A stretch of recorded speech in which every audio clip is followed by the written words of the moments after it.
I think it is unfortunate that the decision has been taken to invest countless dollars in what essentially will be just a delaying of what the current issues are, and at worst, an exacerbation of those very issues. So the people who are currently at OCDC might be moved to a new prison.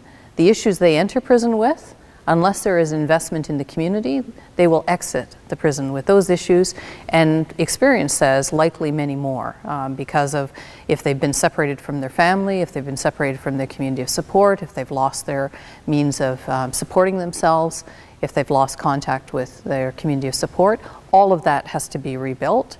In addition, they have to deal with whatever issues led them to be there in the first place. And if that's, dealing with their own experiences of violence, if it's the anesthetizing themselves with drugs or alcohol, if it's any other issues, including the increasing number of people with mental health issues, those will likely have been exacerbated by the term of imprisonment. Those resources could be much better invested in community supports, in support of whether it's supportive housing, could be bail support, but certainly could be housing support, social services support, mental health support, educational supports, all an investment so that people aren't more likely to be in vulnerable positions and marginalized positions where they're either going to be criminalized or imprisoned.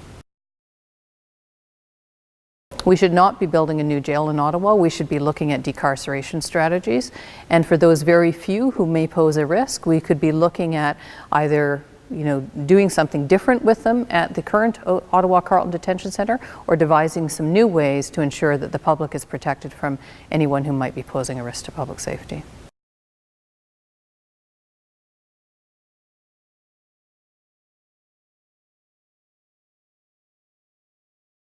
Well, right now, if there were enhanced bail supervision approaches, certainly there have been recommendations for years for things like bail houses, and I know that Elizabeth Fry Society and John Howard Society and others across the country, and not just in this community, but throughout the province and nationally, have looked at some of those sorts of approaches. Wherever they have been tried, they have been more successful than keeping someone in prison. It allows people to work on the very issues that may have caused them to be face criminalization in the first place, and assist them to actually focus on those issues and address whatever harm they may have caused as well. And so we should be looking at those approaches first and foremost. We should also be looking at why are people being imprisoned if essentially it is because there aren't other places for them to go. So not just bail supervision, but people with mental health issues, people who are essentially there because there is no other place for them to go. We should be investing in the community to provide places for them to go, not accepting that our prisons can be used as homeless shelters or as places of treatment or places to confine those who have mental health issues. There are other resources. If they're not available in the community, they need to be made available, because then they'll benefit not just those who are currently locked in Ottawa-Carleton Detention Centre or facing that risk, but those who are in the community as a whole and benefit the community as a whole. Well, you can always enhance the living conditions. One of the best ways is to ensure that human rights are supported. But really, what we fundamentally need to do is look at what the heads of corrections said in the mid-90s. They said, not me, not you, not academics, but the people who are in charge of corrections, more than 20 years ago, felt that we could release up to 75% of the people who were then in prison and not increase the risk to public safety. If they thought that, my guess is, in their heart of hearts, people running corrections now know that still, then we could be looking at investing the resources that are now being spent on keeping them incarcerated in the community. Then there would be a much smaller group in prison, and then we should focus on what caused them to be there in the first place. And if there are issues that could be dealt with in the community, I would argue we should be dealing with them in the community with those resources, building supports around them that benefit them and therefore the entire community. And if there are people who, for whatever reason, we don't know what else to do with, at the very least, they should be being kept in an environment where their rights are not violated, but where their rights are upheld. And that means that we should be providing the best opportunities for them to live their lives and to contribute to the community in whatever the way they can. through whether it's getting an education, whether it's providing supports to the people who have relied upon them, or even providing supports to the people who they may have harmed in the past. There are much better ways that we could be doing things if we just thought about it in a more thoughtful way and really thought about if what we're trying to do is prevent harm and redress harm, then we should be doing things in a different way. Our criminal law is supposed to be a standard of behavior that we all live up to. And so if we want it to be that, then we should be ensuring that those who are administering the prisons are also living up to those standards of behavior and honoring things like our Canadian Charter of Rights and Freedoms.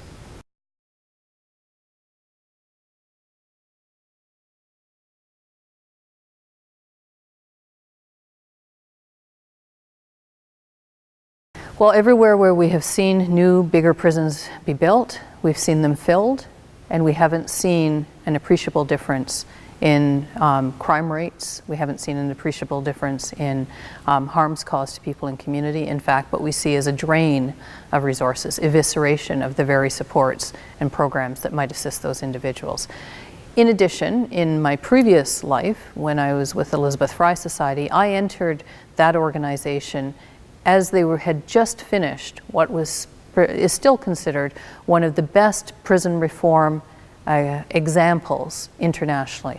It was chaired by my predecessor at the time. It was more than half of the representatives on the Task Force on Federally Sentenced Women, as it was called, were community members. A number of prisoners and former prisoners were involved. There was an Aboriginal Women's Circle and a Vision Circle that was involved. And what they proposed was the closure of the prison for women and the building of not new jails, but centers within the community that would not resemble prisons, but were supposed to be integrated into the community so that only those women who, because of their sentences, could not go into the community would stay in the prison for programs and services.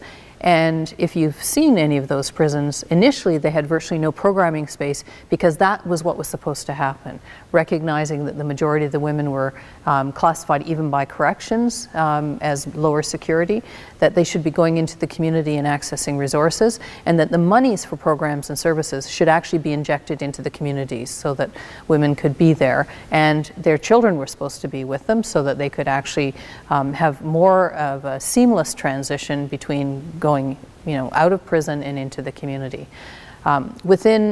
Before the ground was even broken on all of those sites, security measures had already started to proliferate. And now if you visit any of those regional prisons for women in this country, yes, the minimum and medium security may look much nicer than what you would see, but they're very much, and men's prisons many of the new ones have been modeled similarly to adapt to this model of more individualized but communal living, so more of a housing setting and that sort of thing. But the reality is they're all prisons. They've all evolved to have the eye-in-the-sky cameras, the razor wire, the sensors, all of the static security measures of most prisons, and the dynamic security, which was supposed to be at the forefront of the models, has essentially evaporated. And dynamic security, as its name would denote, involves humane intervention. And in fact, most of the prisons, with the exception of the Healing Lodge, most of the prisons, as soon as they were opened, you started to see the division between, obviously, prisoner and staff. But the first time I visited the Okimauchi Healing Lodge on Nikanit Reserve, which is about 34 miles down a dirt road from Maple Creek, Saskatchewan, so equidistant from Calgary, Saskatoon, Regina, basically.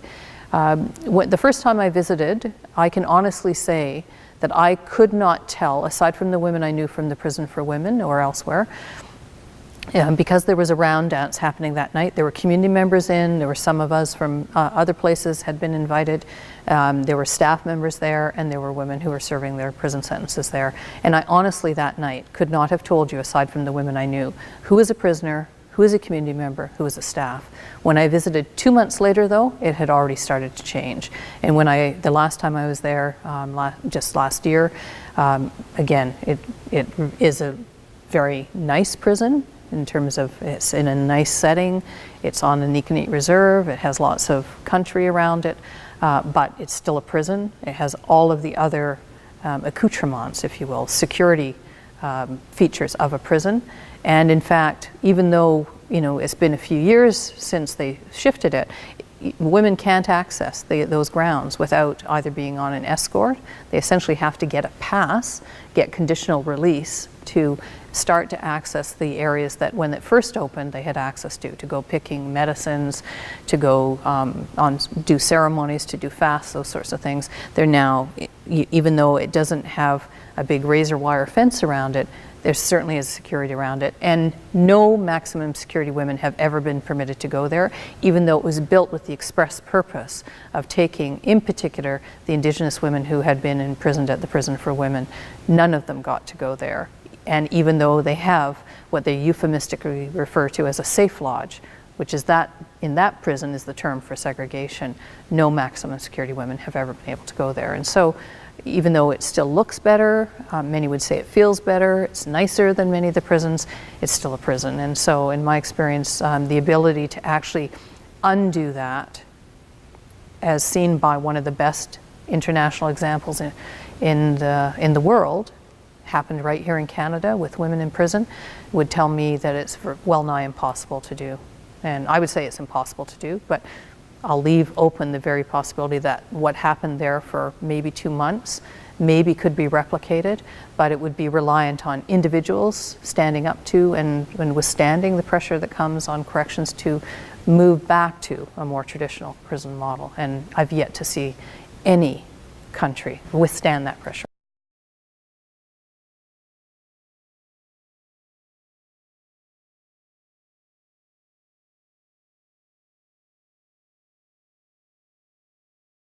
Well, I mean, certainly my guess is everybody has the best of intentions. I mean, most people, including those who work in corrections, have the best of intentions of not, of trying to develop approaches that will not hinder or worsen or exacerbate the issues that people come into prison with, that they're actually trying to remedy that in some way.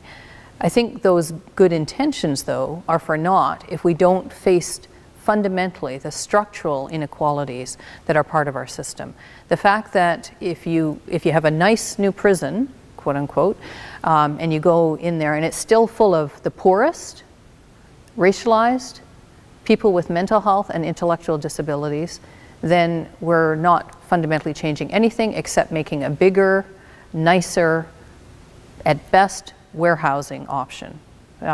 Instead, if we really want to address the issues of why more and more people are ending up in prison, whether it's on awaiting trial, as is the case at the Ottawa-Carleton Detention Centre and most other prisons, then what we should fundamentally be doing is looking at the social inequality, the racial inequality, the gender inequality, the ableist mentality that has led to the most marginalized, most victimized in our communities being the most likely to be criminalized and imprisoned. Because what we've seen with women is, even though most everybody would say when they walk out at night, they're not afraid of hordes of poor, racialized women with mental health issues, that's the fastest growing group that we're putting in prison.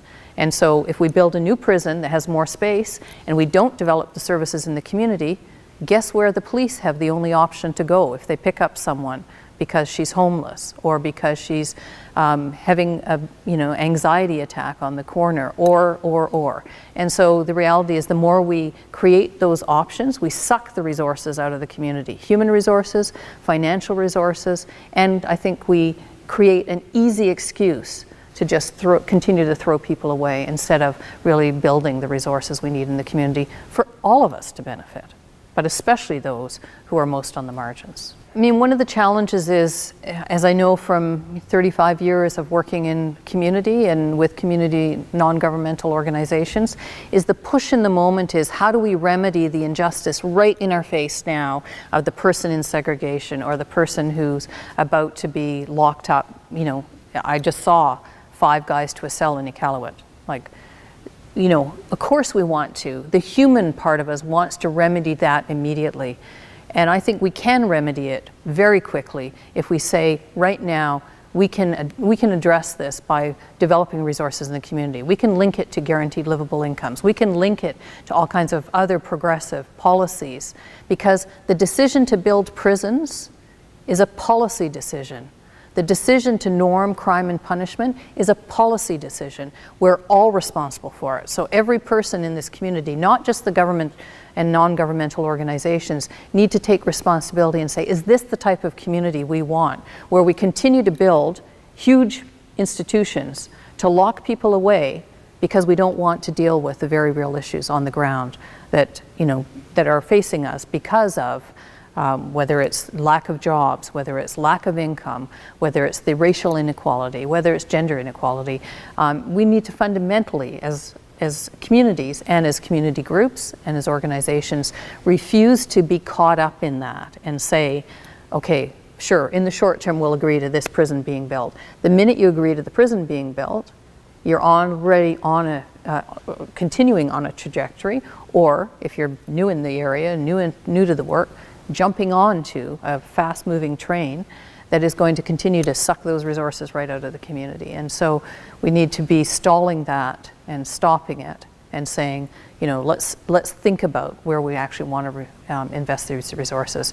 Because making a decision to build a prison sounds like an easy response. The amount of time, energy that's going to be involved in building a new prison would be far better invested in time, energy of building resources in the community.